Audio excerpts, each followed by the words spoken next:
नमस्कार दोस्तों।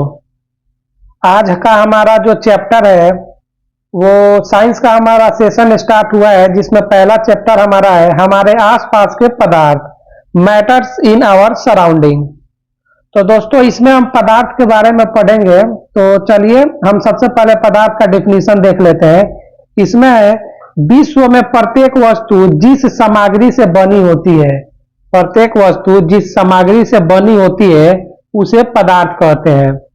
दोस्तों अगर हम देखें तो विश्व में जैसे हम सांस लेते हैं, हवा के रूप में सांस लेते हैं, भोजन जो हम खाते हैं, पत्थर हो गए, बादल हो गए, पेड़ पौधे, जीव जंतु जो भी है, या हम कहें रेत के छोटे से जो कण है, ये सभी पदार्थ है। पदार्थ बहुत ही छोटे छोटे कण से मिलकर बना होता है। दोस्तों इसके संदर्भ में बहुत सारे वैज्ञानिकों ने अपने अपने मत दिए।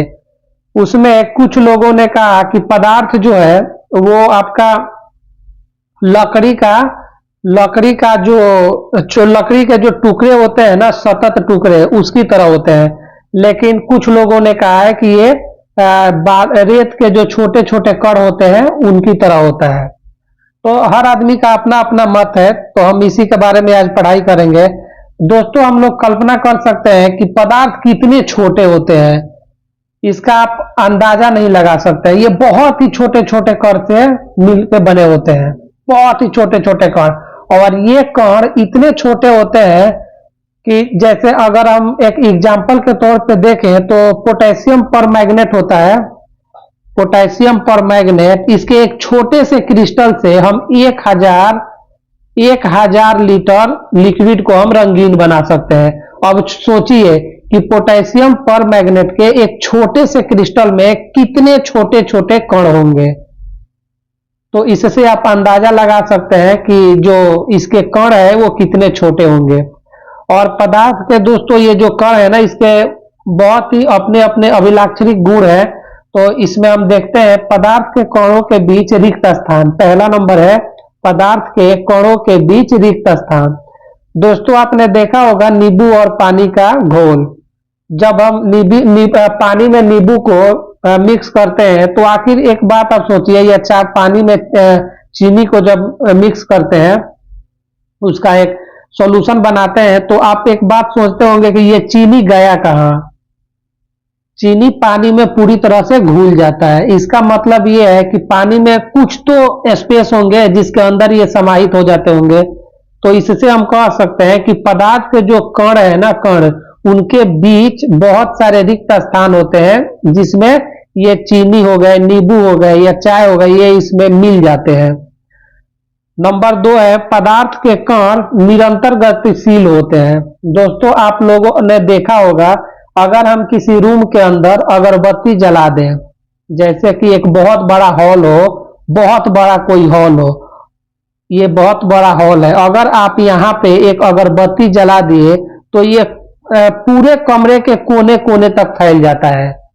ये यहाँ भी आ जाएगा, यहाँ भी, ये पूरा फैल जाएगा। इसका मतलब ये हुआ ये भी तो एक पदार्थ ही है, और इसके जो पार्टिकल्स हैं ये मूव करते हैं, कमरे के कोने कोने में फैल गए। इसका मतलब कि ये गतिशील है और किसी भी चीज में काइनेटिक एनर्जी की वजह से ही वो मूव करता है। तो इससे हम कह सकते हैं कि पदार्थ गतिशील होते हैं। या दोस्तों अगर आप एक रॉड ले लिए, लोहे का एक रॉड ले लिए, लोहे का रॉड, अगर इस रॉड को एक सिरे को अगर आप लगातार इसको गर्म कर रहे हैं, लगातार इसको गर्म कर रहे हैं, तो इसके अंदर जो पार्टिकल्स होते हैं ये तेजी से मूव करने लगते हैं, और मूव करके ये दूसरी तरफ, मतलब जिधर ठंडा होता है उधर के तरफ ये मूव करने लगते हैं। यहाँ पे अगर आप गर्म कर रहे हो तो ये पार्टिकल्स मूव करते हुए यहाँ पे आएंगे, तो ये भी गतिशील हो जा रहे हैं। इससे आप ये कह सकते हैं कि अगर इसका हम टेम्परेचर बढ़ा रहे हैं, अगर इसका टेम्परेचर बढ़ा रहे हैं तो इसमें काइनेटिक एनर्जी डेवलप होगी और इसके जो पार्टिकल्स हैं ये मूव करने लगेंगे। तो इससे हम ये कह सकते हैं दोस्तों, इससे हम ये कह सकते हैं कि तापमान बढ़ाने से तापमान बढ़ाने से कणों की गतिज ऊर्जा तेज हो जाती है। इसीलिए हम कह सकते हैं कि तापमान बढ़ने से कणों की गतिज ऊर्जा भी बढ़ जाती है। ठीक है, अगला हमारा पॉइंट है, पदार्थ के कण एक दूसरे को आकर्षित करते हैं। दोस्तों, आप लोगों ने देखा होगा कि पदार्थ के जो छोटे छोटे कण होते हैं, पदार्थ के जो छोटे छोटे जो कण होते हैं वो एक दूसरे को आकर्षित करते हैं। आप लोगों ने रबर बैंड देखा होगा, रबर बैंड अगर इसको आप लोग ऐसे उसमें स्ट्रेचिंग करते हो, अगर उसको खींचते हो तो वो फैल जाते हैं, लेकिन जैसे ही वहां से उसको उस पर से फोर्स हटाते हैं, वो फिर अपना जो पहले वाला जो अपना शेप होता है उसको फिर उसी शेप में आ जाते हैं। तो इससे आप ये कह सकते हो कि पदार्थ के जो कण होते हैं ना, पदार्थ के जो कण, ये एक दूसरे को आकर्षित करते हैं। इसके जैसे लोहे की कील हो गए या चारकोल हो गए, चारकोल का टुकड़ा। दोस्तों, पदार्थ के भिन्न भिन्न अवस्थाएं होती हैं, पदार्थ की भिन्न भिन्न अवस्थाएं होती है। जैसे इसमें एक ठोस हो गए, द्रव हो गए और गैस हो गए। दोस्तों, ठोस जो होता है ना, ये बहुत ही ज्यादा एक दूसरे से आकर्षित होता है, मतलब बहुत ही ज्यादा उसमें बंधे हुए होते हैं, बंधे हुए। जैसे आप कोई पत्थर देख लो, जैसे कोई आप पत्थर देखें, अगर आप पत्थर देखें ना तो ये दोस्तों क्या होते हैं, काफी ठोस होते हैं। इस पर अगर आप मतलब इसके जो आकार होते हैं ना, ये आकार निश्चित होते हैं, इसके आकार निश्चित होते हैं। इस पे अगर आप फोर्स लगाते हो तो ये भले ही टूट जाएंगे, लेकिन जो इनका शेप है ना, यहां से भले टूट जाएंगे लेकिन इनका शेप चेंज नहीं होगा। अपना शेप को मतलब आप कह सकते हैं कि इसका जो शेप होता है वो निश्चित होता है, निश्चित होता है। और ये जो कंप्रेसिबिलिटी होती है दोस्तों, इसका नगण्य होता है। इसका मतलब ये हुआ कि जैसे आप कोई लोहे का चीज हो गया या कोई पत्थर हो गया, इसको अगर आप दबा के कंप्रेस करना चाहो तो ये नहीं हो सकता है। इसीलिए इसको हम बोलते हैं कि इसकी जो कंप्रेसिबिलिटी होती है ये बहुत ही नेग्लिजिबल होता है, नेग्लिजिबल होता है, बहुत ही नगण्य। अगला है द्रव, लिक्विड। दोस्तों, लिक्विड का जो आयतन होता है ना, उसका वो निश्चित होता है। जैसे आप मान लो कि 1 लीटर आप पानी ले लिए, 1 लीटर, तो इसका आयतन निश्चित है कि इसका वॉल्यूम है जो 1 लीटर है, 1 लीटर, लेकिन इसका आकार बदल जाता है। जैसे कि अगर आप ये 1 लीटर अगर थाली में रख दो तो ये थाली का शेप ले लेगा, अगर आप गिलास में रख दो तो ये गिलास का शेप ले लेगा। और दोस्तों, ये द्रव जो होता है ना, लिक्विड, इसकी जो कंप्रेसिबिलिटी होती है ये ठोस से ज्यादा होती है, मतलब ठोस से कम होती है। ठोस में तो ठोस को तो बिल्कुल भी कंप्रेस नहीं कर सकते हो, लेकिन ये कंप्रेस हो जाता है, लेकिन इसके जैसा नहीं, गैस के जैसा। सबसे ज्यादा कंप्रेसिबिलिटी जो होती है दोस्तों वो गैस की होती है, उसके बाद होती है द्रव की और उसके बाद ठोस की। ये क्वेश्चन पूछा हुआ है कि सबसे ज्यादा कंप्रेसिबिलिटी किसकी होती है, तो वो पहली होगी गैस, दूसरा होगा लिक्विड और तीसरा होगा ठोस। दोस्तों, जो ये गैस है इसकी सबसे अधिक कंप्रेसिबिलिटी होती है, मतलब संपीड्य, और हिंदी में बोले तो ये संपीड्य। अगला हम अपना देखेंगे, अगला है दोस्तों कि अगर आप देखें तो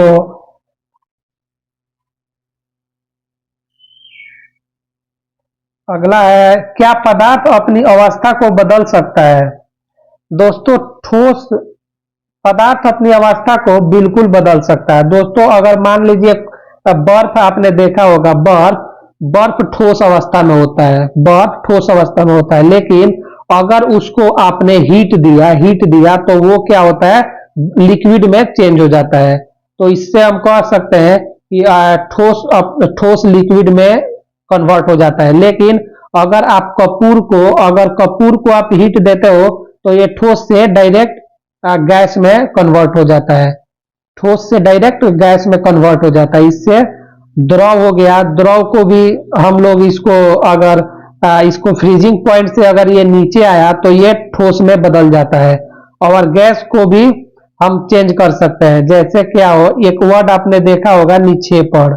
निक्षेपण, गैस से डायरेक्ट ठोस में बदल जाना, उसी को निक्षेपण कहते हैं। तो दोस्तों ऐसे हम कह सकते हैं कि पदार्थ अपनी अवस्था को बदल सकता है। पदार्थ अपनी अवस्था को बदल सकता है। ठोस लिक्विड में भी कन्वर्ट हो जाता है या गैस में भी हो जाता है।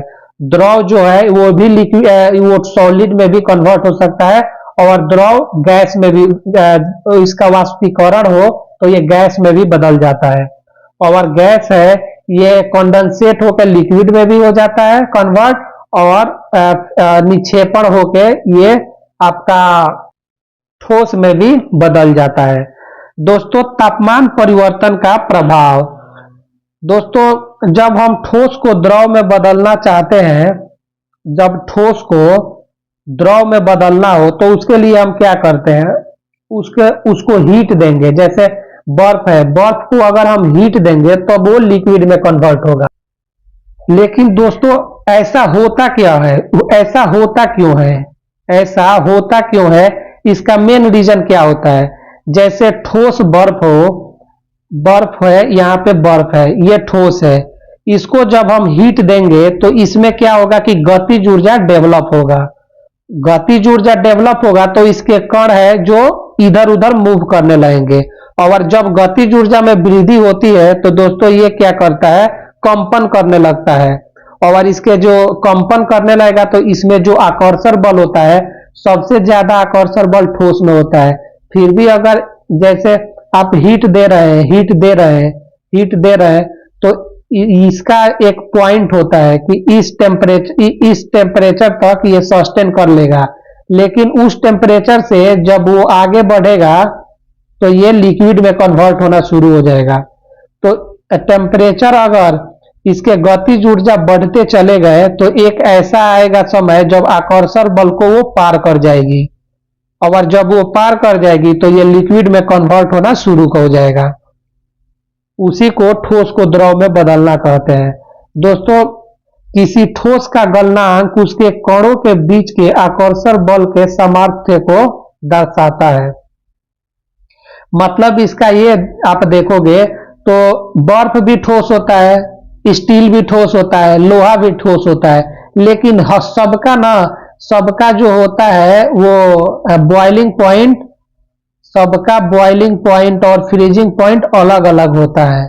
इससे हम कह सकते हैं कि सब में आकर्षण बल भी अलग अलग होता है। बर्फ में कम होगा, लोहे में ज्यादा होगा, स्टील में उससे ज्यादा होगा, तो इन सबका अलग अलग होता है। तो ये जो होता है ना, आकर्षण बल के सामर्थ्य हो दर्शाता है। दोस्तों बर्फ का गलनांक 273.15 केल्विन होता है, केल्विन होता है। इसको ना आप लोग ध्यान रखिएगा, ये एग्जाम में पूछ सकता है। ठोस अवस्था से द्रव अवस्था में कैसे चेंज होगा। अगर हम इसको ऊष्मा देंगे तो ठोस से द्रव में चेंज हो जाएगा, लिक्विड में। सॉलिड स्टेट से लिक्विड। अगर हम इसको हीट देंगे तो सॉलिड लिक्विड में चेंज हो जाएगा। अगर लिक्विड को फिर हम हीट देंगे तो वो गैस स्टेट में आ जाएगा, गैस स्टेट में। लेकिन अगर हम लिक्विड को सॉलिड में कन्वर्ट करना चाहते हैं तो इसको हमें शीतलता करना पड़ेगा, उसी को हम फ्रीजिंग पॉइंट बोलते हैं। और गैस को लिक्विड में लाना है फिर भी हमें फ्रीजिंग पॉइंट उसको करना पड़ेगा, तब जाकर ये लिक्विड स्टेट में आएगा। अगला पॉइंट है दाब परिवर्तन का प्रभाव। दाब परिवर्तन का प्रभाव। दोस्तों दाब परिवर्तन का प्रभाव जो होता है इसको हम ऐसे कह सकते हैं कि कोई भी कण, कोई भी घटक हो, कण के बीच की दूरी में अंतर होने के कारण पदार्थों की विभिन्न अवस्थाओं में अंतर होता है। दोस्तों इसका मतलब ये हुआ, इसको आप लोग ध्यान से समझिएगा। इसको हम ऐसे कह सकते हैं कि जैसे कोई सिलेंडर है, जैसे कोई सिलेंडर है, सिलेंडर में गैस भरना होगा, उसको दोस्तों सिलेंडर में जो गैस भरी होती है ना वो लिक्विड फॉर्म में होती है, लिक्विड फॉर्म में। आपने देखा होगा LPG, liquid petroleum gas, LPG, ये लिक्विड फॉर्म में होता है। इसलिए होता है कि इसको कंप्रेस करके इसमें डाला जाता है। कंप्रेस करने पे इसके जो पदार्थ के कणों के बीच की जो अवस्था है ना उसमें कमी हो जाती है, कमी हो जाती है, जिसके वजह से इसमें हम इसको फील कर सकते हैं। और दोस्तों दाब के अगर बढ़ाने पे तापमान घटने से गैस द्रव में बदल जाती है। अगर आप किसी भी अगर किसी पदार्थ के दाब बढ़ा रहे हैं और इसका तापमान घटा रहे हैं तो ये गैस द्रव में बदल सकती है। और एलपीजी जो होता है वो लिक्विड फॉर्म में होता है। हमारे घर में जो सिलेंडर होती है ना दोस्तों, वो हाई प्रेशर और लो टेम्परेचर पे होती है। हाई प्रेशर और लो टेम्परेचर पे होती है, उसको लिक्विड फॉर्म में सिलेंडर के अंदर डाला जाता है। दोस्तों एक चीज आप ध्यान रखिएगा कि जब एटमॉस्फेरिक प्रेशर एक एटीएम हो तो ठोस CO2 सीधी गैस में परिवर्तित हो जाता है। इसको हम ऐसे कह सकते हैं कि मान लीजिए कोई बर्फ का टुकड़ा है, अगर इसका प्रेशर एक एटमॉस्फेरिक प्रेशर हुआ तो ये जो ठोस है ना, ये लिक्विड में चेंज नहीं होगा, ये डायरेक्ट गैस में चेंज हो जाएगा। अगर प्रेशर एक एटमॉस्फेरिक प्रेशर हो तब। दोस्तों ये क्या है कि अगर ठोस को हम द्रव में बदलना चाहें तो इसके लिए ये आप लोग फिगर देख लीजिएगा। ठोस को द्रव में चेंज करना, द्रव को गैस में और गैस को ठोस में। अगर ठोस को अगर हमें द्रव में चेंज करना है तो इसको संलग्न कहते हैं, लेकिन द्रव को अगर ठोस में करेंगे तो ये होगा इसका फ्रीजिंग, जमना। द्रव को अगर हम गैस में कन्वर्ट करना चाहें तो इसको हम बोलते हैं वाष्पीकरण, वेपोराइजेशन। लेकिन अगर गैस को द्रव में करना हो तो उसको बोलेंगे कंडेंसेशन, संघनन। अगर ठोस को गैस में बदलना हो तो उसको बोलते हैं ऊर्ध्वपातन, इसी को हम बोलते हैं इंग्लिश में सब्लिमेशन। लेकिन अगर गैस को ठोस में बदलना हो तो इसको बोलते हैं निक्षेपण। दोस्तों वाष्पीकरण क्या होता है? इसका वाष्पीकरण दोस्तों जो होता है ना, ये बहुत सी चीजों पे डिपेंड करता है। जैसे कि एक नंबर में है सतह क्षेत्र बढ़ने पर। दोस्तों आपने देखा होगा कि जब हम कपड़े सुखाते हैं तो अगर कपड़े को ऐसे गीला करके और इसको बिना फैलाए ऐसे ही रख दें और एक कपड़े को फैला कर रखें तो दोनों में से जो पहले सूखेगा ना वो होगा जिसको आपने फैला दिया है, वो कपड़ा जल्दी सूख जाएगा। जिसको फैला दिए हैं वो कपड़ा जल्दी सूख जाएगा। ऐसा क्यों होता है? क्योंकि जब हम कपड़ा को फैलाते हैं तो इसका जो एरिया होता है ना वो बढ़ जाता है, और एरिया बढ़ जाएगा तो क्या होगा, वेपोराइजेशन में उसका वेपोराइजेशन भी बढ़ जाएगा, वाष्पीकृत भी वो जल्दी होगा। इसीलिए अगर आप इसका एरिया बढ़ाएंगे तो वेपोराइजेशन का दर है वो भी बढ़ जाएगा। तापमान में वृद्धि। दोस्तों एक होता है कि अगर आप किसी कपड़े को छांव में रख दें और एक धूप में रख दें तो आप देखेंगे कि धूप वाला जल्दी कपड़ा सूख जाता है। ऐसा क्यों होता है? क्योंकि जब उस पे टेम्परेचर पड़ता है तो पानी जल्दी गर्म होकर जल्दी वाष्पीकृत हो जाती है, जिसके वजह से कपड़ा सूख जाता है। आर्द्रता में कमी, ह्यूमिडिटी में कमी। दोस्तों आपने देखा होगा कि आर्द्र मौसम में जो होता है ना, अगर मौसम आर्द्र हुआ तो उसमें क्या होता है कि नमी होती है आर्द्र मौसम में। लेकिन अगर वो जो ह्यूमिडिटी है वो कम हो जाए तो नमी की मात्रा भी कम हो जाएगी। तो ह्यूमिडिटी में अगर कमी हुआ तो उसमें क्या होता है, वेपोराइजेशन में उसका वाष्पीकरण दर बढ़ जाता है। वायु के गति में वृद्धि। चौथा नंबर है वायु के गति में वृद्धि। इसमें दोस्तों क्या होता है कि अगर आपने देखा होगा कि कोई भी कपड़ा अगर आपको सुखाना हो या कोई भी चीज हो अगर सुखाना हो तो आप अगर उसको खुला में छोड़ दें तो वो जल्दी सूख जाते हैं। अगर आप उसको कमरे में रखें कमरे के अपेक्षा बाहर जल्दी सूख जाते हैं। ऐसा इसलिए होता है कि अगर बाहर हवा चल रहा हो और हवा की दर अगर तेज हो तो और जल्दी वो सूख जाता है। इससे हम कह सकते हैं कि अगर वायु की गति में वृद्धि हुआ तो इसका वेपोराइजेशन दर भी बढ़ जाता है। तो ये अब हमारा 4 नंबर ये हो गया। अब है दोस्तों मिश्रण। मिश्रण क्या होता है? दोस्तों अगर हम इसका डेफिनेशन देखें तो मिश्रण एक या एक से अधिक शुद्ध तत्वों या यौगिकों से मिलकर बना होता है। मिश्रण ये एक या एक से अधिक तत्वों से मिलकर बना होता है। जैसे अगर हम देखें जल में घुले हुए सोडियम क्लोराइड, दोस्तों आपको पता होगा सोडियम क्लोराइड ये जो हमारा साधारण नमक है ना, इसका ये फॉर्मूला है, केमिकल फॉर्मूला है साधारण नमक का सोडियम क्लोराइड। सोडियम क्लोराइड को जब हम जल में घोलते हैं तो ये वो एक मिश्रण विलयन बन जाता है। वो एक तो दोस्तों मिश्रण जो होता है ना, मिश्रण इसको हम दोस्तों इसको हम एक भौतिक, जैसे मान लीजिए कि आपने पानी का एक जार लिया हुआ है, इसमें आपने नमक डाल दिया तो ये बिल्कुल घोल बन गया, मिश्रण हो गया। इसको हम भौतिक प्रक्रिया से अलग नहीं कर सकते। इसका मतलब ये हुआ कि अपने हाथों से जैसे ये दो चीजें हैं, नमक को अलग कर दिया, पानी को अलग कर दिया, तो ऐसे हम इसको नहीं कर सकते हैं। इसके लिए हमें रासायनिक विधि अपनाना पड़ता है।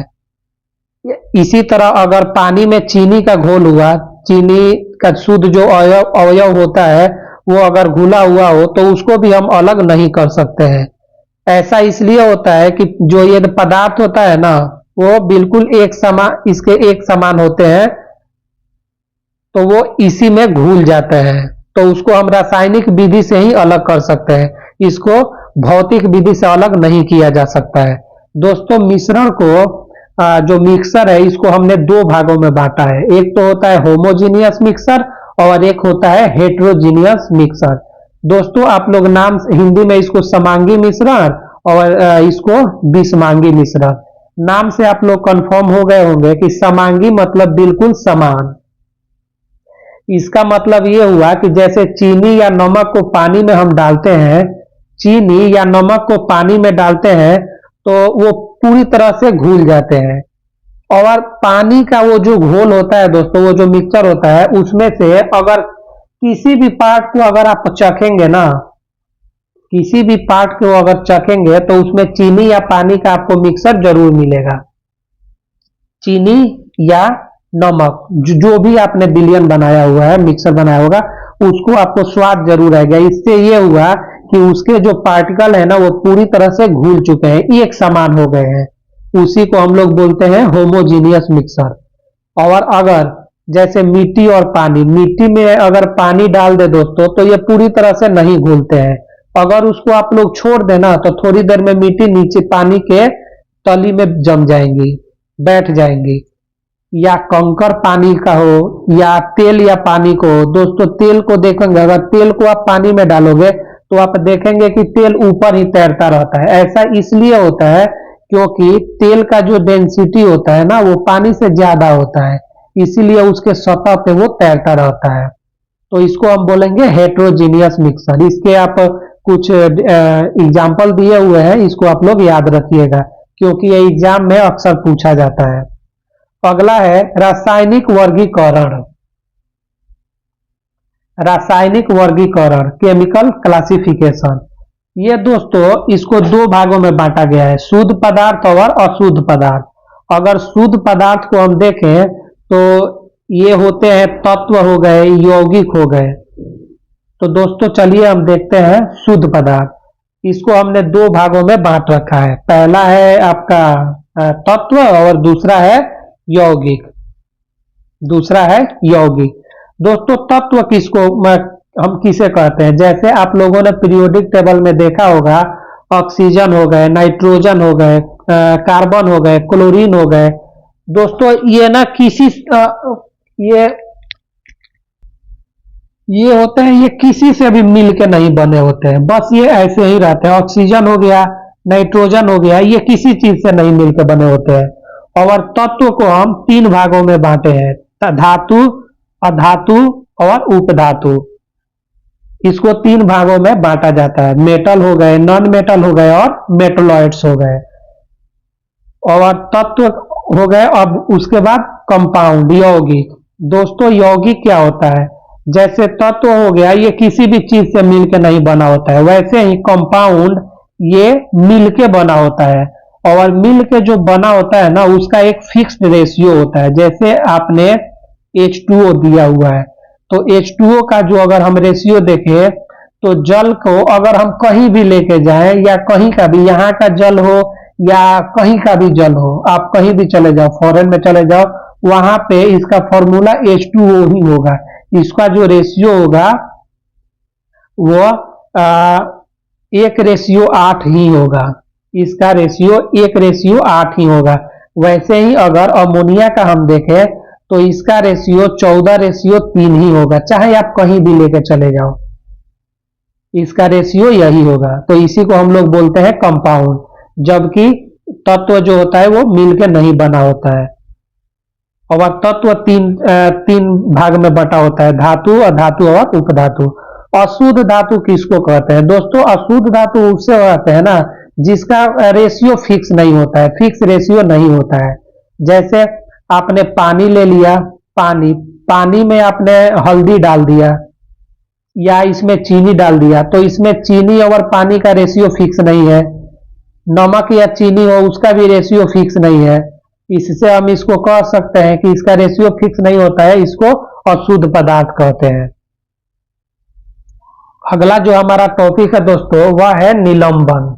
इसको हम लोग सस्पेंशन कहते हैं, सस्पेंशन, निलंबन। दोस्तों निलंबन क्या होता है?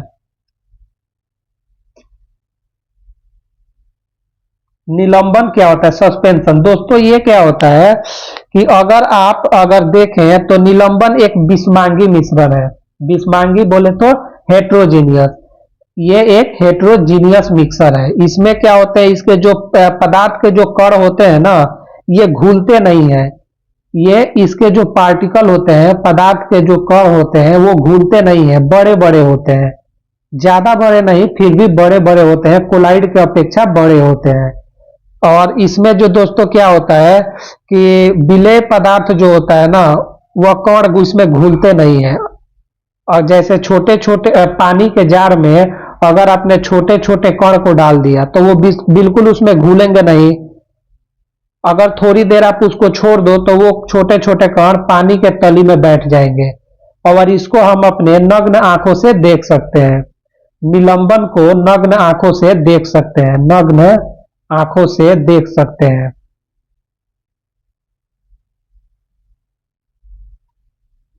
नग्न आंखों से देख सकते हैं।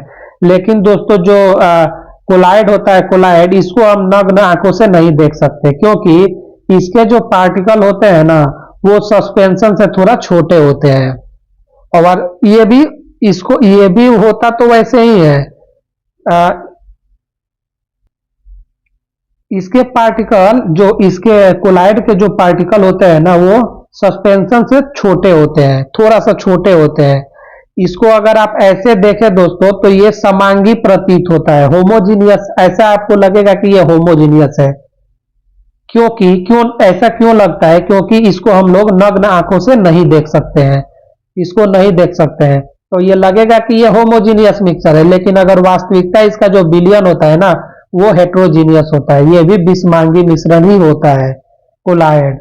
दोस्तों तत्व जो शब्द है, तत्व शब्द, इसको रॉबर्ट बॉयल ने दिया था। रॉबर्ट बॉयल ने तत्व ये शब्द दिया था रॉबर्ट बॉयल ने, लेकिन इसका जो डेफिनेशन है ये लेवोजियर ने दिया था, लेवोजियर। तत्व शब्द दिया था रॉबर्ट बॉयल ने और इसका डेफिनेशन दिया था लेवोजियर ने। अब हम देखेंगे विलयन, सॉल्यूशन। दोस्तों दो या दो से अधिक पदार्थों का समांगी मिश्रण होता है। ये क्या होता है? दो या दो से अधिक पदार्थों का समांगी मिश्रण होता है, उसी को हम सॉल्यूशन कहते हैं। इसमें दोस्तों दो पार्ट होते हैं, एक तो होता है विलेय और एक होता है विलायक, सोलूट और सॉल्वेंट। सोलूट और सॉल्वेंट, और ये दोनों मिल के बनता है सॉल्यूशन। अगर ये दोनों मिल जाए तो बनते हैं solution. Solute plus solvent equal to solution. दोस्तों विलेय पदार्थ क्या होता है? जैसे आप पानी के जार लिए हैं और उसमें आप नमक डाल रहे हैं। पानी का आपने एक जार लिया हुआ है, पानी का एक जार लिया है, इसमें पानी भरा हुआ है, इसमें आप चीनी के छोटे छोटे पार्टिकल्स डाल रहे हैं, तो इसमें घुलने वाला क्या है? चीनी। तो चीनी को हम बोलेंगे, चीनी या नमक हो गया, इसको हम बोलेंगे विलेय। और जिसमें ये घुलता हो उसको बोलेंगे विलायक। इसका मतलब ये हुआ कि जो चीजें अपने आप अपने अंदर किसी को मतलब घुला ले, अपने अंदर किसी को घुला ले, उसको हम बोलेंगे विलायक। तो पानी हो गया विलायक, ऐसे ही चीनी पानी का विलयन हो गया, इसमें चीनी विलेय हो गया, विलायक हो गया।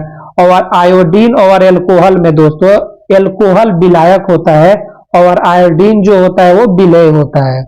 मतलब ये हो गया सॉल्यूट और ये हो गया सॉल्वेंट। और इनके जो दोस्तों ये क्वेश्चन पूछा हुआ है कि आयोडीन और एल्कोहल का जो विलयन होता है इसको हम टिंक्चर आयोडीन बोलते हैं, टिंक्चर आयोडीन। ये क्वेश्चन आपका पूछा हुआ है प्रीवियस ईयर में, रेलवे के एग्जाम में। और दोस्तों ये जो दोनों अगर मिल जाए तो इसी को हम लोग बोलते हैं विलयन। ये दोनों जब मिल जाए तो इसको हम लोग बोलते हैं विलयन सॉल्यूशन। इसके गुण क्या होते हैं? ये समांगी मिश्रण होते हैं। सॉल्यूशन जो होते हैं वो समांगी मिश्रण होते हैं और इसके कण के जो साइज है वो 1 नैनोमीटर होते हैं। और आपको पता होगा 1 नैनोमीटर में 10 के पावर -9 मीटर होते हैं। 10 के पावर -9 से भी छोटे होते हैं इसके कण। तो इसको हम अपने नग्न आंखों से बिल्कुल देख भी नहीं सकते हैं। और दोस्तों इसको भी हम भौतिक तरीके से अलग नहीं कर सकते हैं, भौतिक तरीके से अलग नहीं कर सकते हैं। इसके लिए भी हमें रासायनिक विधि अपनाना होता है। दोस्तों इसका क्या होता है? कंसंट्रेशन। अगला टॉपिक है कंसंट्रेशन, सांद्रण। क्या होता है? विलयन का सांद्रण क्या होता है? विलयन का सांद्रण क्या होता है? इसमें दोस्तों इसका आप लोग 2 फॉर्मूला है, ये फॉर्मूला याद रखिएगा। अगर न्यूमेरिकल पूछता है तो इसी पे पूछेगा। विलेय पदार्थ का द्रव्यमान बटा विलयन का द्रव्यमान इंटू 100। क्योंकि इसको परसेंटेज में निकालना है तो इसको हमें 100 से मल्टीप्लाई करना पड़ेगा। और दूसरा है विलेय पदार्थ का द्रव्यमान बटा विलयन का आयतन इंटू 100। दोस्तों इसमें क्या होता है याद करने का इसका एक तरीका है कि विलेय पदार्थ का द्रव्यमान ऊपर हमेशा सेम ही होते हैं, विलेय पदार्थ का द्रव्यमान, विलेय पदार्थ का द्रव्यमान। और नीचे जो होता है विलयन का द्रव्यमान दिया हो या विलयन का आयतन दिया हो, उससे डिवाइड करके 100 से मल्टीप्लाई कर देंगे। इस पे एक प्रश्न है, एक विलयन में 320 ग्राम पानी में 40 ग्राम साधारण नमक है। विलयन के द्रव्यमान प्रतिशत के संदर्भ में सांद्रण की गणना करें। दोस्तों इसका सांद्रण पूछ रहा है तो आपको फॉर्मूला पता है। इसमें 40 ग्राम विलेय पदार्थ दिया है जो कि साधारण नमक है।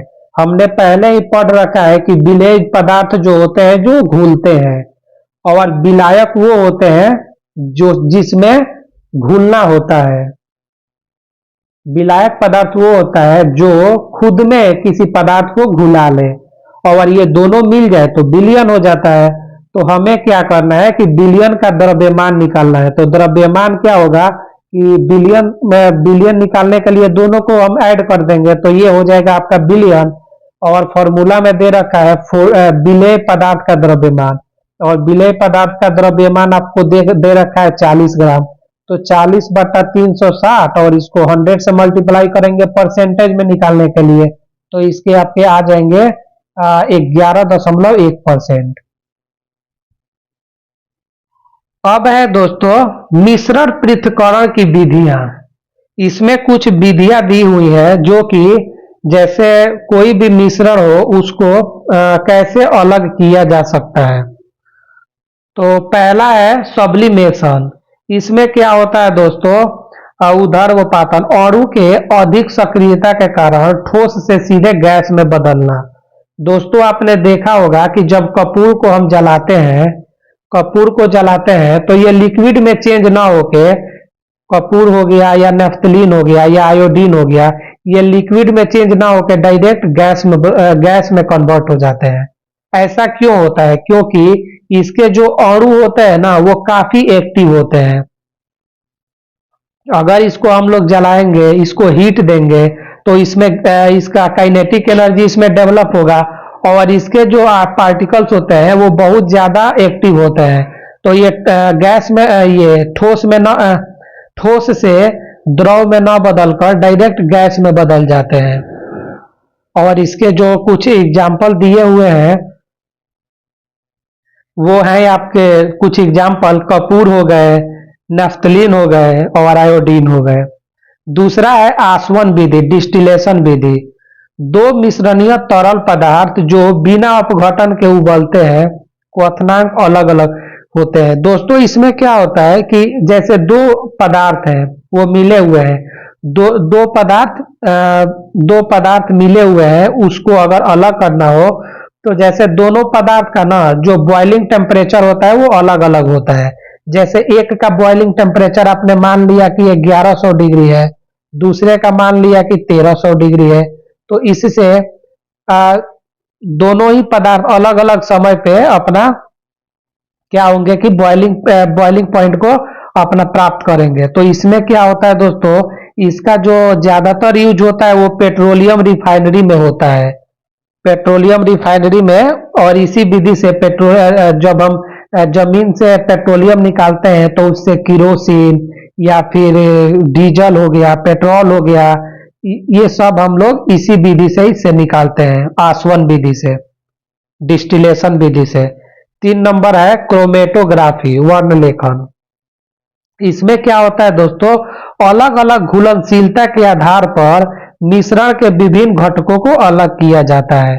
जैसे आपने देखा होगा कि कुछ जो पदार्थ होते हैं ना वो मतलब अलग टेम्परेचर पे घुलते हैं, कुछ अलग टेम्परेचर पे घुलते हैं, तो दोनों का ही अलग अलग होता है। तो ऐसे इस घटक को हम लोग अलग कर सकते हैं। इसका उपयोग हम लोग पीने के पानी में जो प्रदूषक होते हैं उसका पता लगाने के लिए किया जाता है। अगला है 4 नंबर क्रिस्टलाइजेशन। 4 नंबर है क्रिस्टलाइजेशन। इसमें क्या होता है दोस्तों, नमक पानी के घोल को, जो अभी हमने मिक्सर को पढ़ रखा था, अभी हमने पीछे पढ़ा हुआ है दोस्तों, उसमें क्या है कि नमक और पानी घुल गए तो हमने बताया था कि उसको भौतिक विधि से हम लोग अलग नहीं कर सकते हैं, उसके लिए हमें रासायनिक विधि अपनाना होता है। वो विधि होता है क्रिस्टलाइजेशन। इसमें नमक और पानी के घोल को अलग किया जाता है। दोस्तों समुद्र के पानी से नमक भी ऐसे ही प्राप्त किया जाता है। अगला है सेंट्रीफ्यूगेशन, अपकेंद्रण। इस विधि में दोस्तों जो तरल मिश्रण होता है उसको तेज गति से घुमाया जाता है, जिसमें अपकेंद्रीय बल के कारण वो जो अधिक घनत्व वाला पदार्थ होता है, अधिक घनत्व वाला पदार्थ केंद्र से बाहर पात्र की परिधि पर एकत्रित हो जाता है। दोस्तों आप लोगों ने देखा होगा कि जब हम घी निकालते हैं तो एक पात्र में घी को रख के और मक्खन को रख के और इसको हम लोग तेजी से घुमाते हैं एक डंडा डाल के, जो जिसको गांव में रही बोलते हैं। इसको घुमाने से इसकी जो डेंसिटी जिसकी ज्यादा होती है ना वो ऊपर चली आती है, या पात्र के जो आपके पात्र के जो आपका होता है ना परिधि, इस पे एकत्रित हो जाता है और उसके बाद उसको अलग कर लिया जाता है। हमारा जो वॉशिंग मशीन वह भी इसी विधि पे काम करता है। अगला है डिफ्यूजन विधि। डिफ्यूजन विधि दोस्तों इसमें क्या होता है कि ये हमेशा उच्च सांद्रण से निम्न सांद्रण की ओर ये मूव करता है। जैसे दो जल का पात्र है, दो जल, अगर इसका जो होता है सांद्रण जो हो इसका ज्यादा हो और इसका सांद्रण कम हो, कंसंट्रेशन, इसका कंसंट्रेशन कम हो और इसका कंसंट्रेशन ज्यादा हो, तो ये जो होता है ना गैसें इधर से इधर की ओर मूव करती है, हाई कंसंट्रेशन से लो कंसंट्रेशन की तरफ मूव करती है। ये हो गया हाई कंसंट्रेशन और ये हो गया लो कंसंट्रेशन, इधर मूव करती है। इसका अगर टेम्परेचर इंक्रीज करोगे तो डिफ्यूजन भी तेजी से होगा, क्योंकि आप जानते हैं कि अगर हम गैस का टेम्परेचर इंक्रीज करें तो उसके जो पार्टिकल होते हैं वो तेजी से मूव करने लगते हैं। ऐसा इसलिए होता है क्योंकि उसमें काइनेटिक एनर्जी डेवलप होती है, और काइनेटिक एनर्जी डेवलप होगा तो उसके पार्टिकल तेजी से मूव करेंगे। इसीलिए अगर टेम्परेचर इंक्रीज करोगे तो डिफ्यूजन भी इंक्रीज होगा। दोस्तों, आप लोग देखेंगे एग्जाम के अंदर इससे एक भी बाहर आपके प्रश्न नहीं आएंगे, और मैं पूरा चैप्टर बिल्कुल अच्छे से फिजिक्स, केमिस्ट्री और बायोलॉजी, साइंस का पूरा चैप्टर बहुत अच्छे से हम कवर करेंगे, और उसका एमसीक्यू भी करेंगे और मैराथन भी करेंगे, जिससे एक जब एग्जाम खत्म होगा तो मैं आप लोगों को खुद दिखाऊंगा कि ये प्रश्न यहाँ से आया हुआ है। तो इसको आप लोग अच्छे से देखिएगा। अगर आप लोग बोलेंगे तो मैं एनसीईआरटी बुक का जो सारांश है वो भी इसमें डाल दूंगा वीडियो पे। तो चलिए, आज का हमारा यहीं पे खत्म होता है। कल हम अगला चैप्टर लेके आएंगे, एटम और मोलेकुल्स। तो आज के लिए धन्यवाद दोस्तों, थैंक यू।